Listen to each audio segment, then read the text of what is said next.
2 years ago, and I felt like the most important decision of my life had already been made. There were plans, there was stability, there was the idea of a family. Everything looked aligned.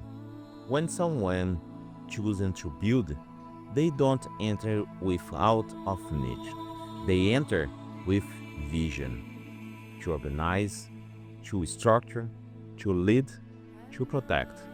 And for a long time, living feels like failure because people who build don't quit easily.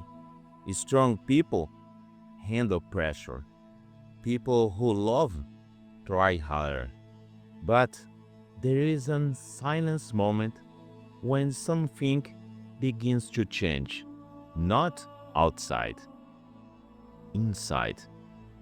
You start notice you are becoming smaller just to keep the peace. You start adjusting your value to avoid conflict. You try to lead without being respected. And then a difficult question appears. Is I standing here make me strong? Or is it still slowly break me?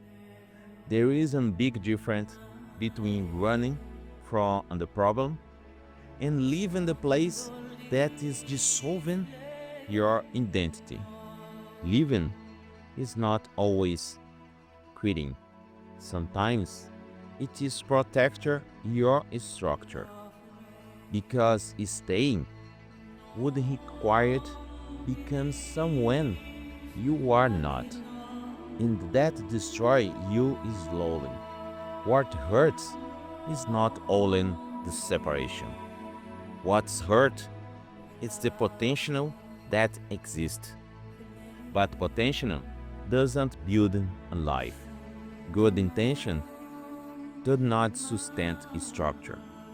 And relationship requires maturity from both people. Without that, the strong and only start to shrink to fit.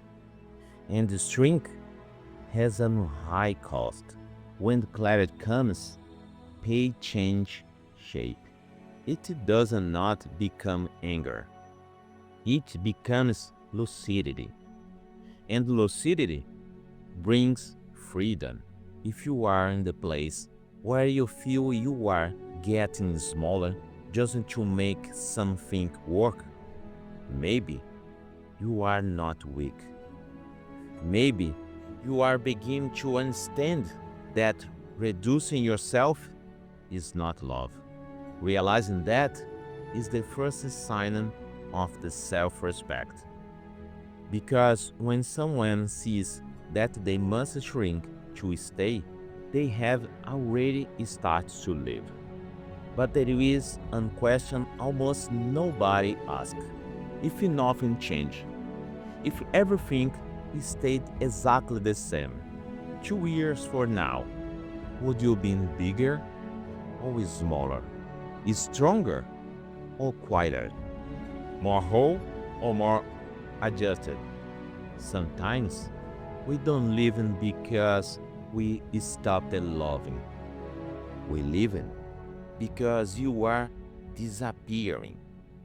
And disappearing slowly is a kind of pain that almost no one sees. If this touches you, do not react fast. Do not make decision today. Just observe. Observe where you shrink. Observe where you negotiation your values. Observe where you asking for less that you deserve. Clarity doesn't not scream. It whispers first. And when you start to listen to that whispers, your entire life begins to reorganize. No drama, no explosion, no revenge, only structure. If something here felt familiar, maybe this is not coincidence.